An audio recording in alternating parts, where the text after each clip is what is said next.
അപ്പോൾ ഞാൻ കഴിഞ്ഞ ദിവസം ഒരു യങ് പ്രൊഫഷണൽ സ്കീമിനെ കുറിച്ചൊരു വീഡിയോ ചെയ്തിട്ടുണ്ടായിരുന്നു. അപ്പോൾ അതിലും പല ആൾക്കാർക്കും ആ ഒരു ലോട്ടറിയിൽ വന്ന് അതിൽ ലോട്ടറി എന്ന് എല്ലാവർക്കും അറിയാത്തവർക്ക് വേണ്ടി ഞാൻ അതിൻ്റെ ലിങ്ക് ഡിസ്ക്രിപ്ഷനിൽ കൊടുത്തേക്കാൻ കണ്ടുപോകും, അല്ലെങ്കിൽ നമ്മൾ ഐ ബട്ടണിൽ കൊടുക്കാം. അപ്പോൾ ഞാൻ അതിൽ പറഞ്ഞത് പല ആൾക്കാരും ഈ ഒരു വിസയിൽ വന്നിട്ട് എന്താണ് കാര്യം എന്ന് ചോദിച്ചിട്ടുണ്ടായിരുന്നു. അപ്പോൾ അതാണ് ഇപ്പോൾ ഇദ്ദേഹം വർക്ക് ചെയ്യുന്ന കെയർ ഹോമിൽ YPS വിസയിലുള്ള ആൾക്കാർ വർക്ക് ചെയ്യുന്നുണ്ടല്ലേ?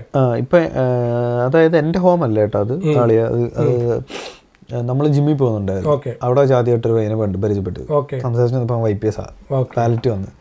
അത് കഴിഞ്ഞിട്ട് അവിടെ വേറൊരു ബാലറ്റ് പയ്യനും ഉണ്ടെന്ന് അവന്മാർ പറഞ്ഞു. അതേ ഹോമിൽ തന്നെ അവിടുത്തെ അടുത്തൊരു ഹോമിൽ അവന്മാർ വിസയ്ക്ക് അവിടെ നോക്കുന്നുണ്ട്, അവിടെ തന്നെ കിട്ടുമെന്ന് തോന്നുന്നു, അവിടെ തന്നെ കയറുമെന്ന് പറഞ്ഞു.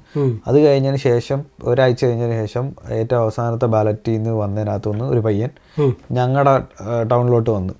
അവൻ അവിടെ താമസിക്കുന്നത്, അവൻ അവിടുത്തെ ജോലിയൊക്കെ നോക്കുന്നുണ്ട്. അവന് അവിടെ ഒരു ഏവിയേഷൻ ഇൻസ്റ്റിറ്റ്യൂട്ട് എന്തോ ഉണ്ട്, ഇൻസ്റ്റിറ്റ്യൂട്ട് അല്ല സോറി, ഒരു ഇൻഡസ്ട്രിയൽ ഏരിയ ഉണ്ട് ഏവിയേഷനുമായിട്ട് ബന്ധപ്പെട്ട്. അവൻ അവിടെ ജോലി നോക്കുന്നുണ്ട് വിസ കിട്ടുമെന്ന് വിചാരിച്ചിട്ട്.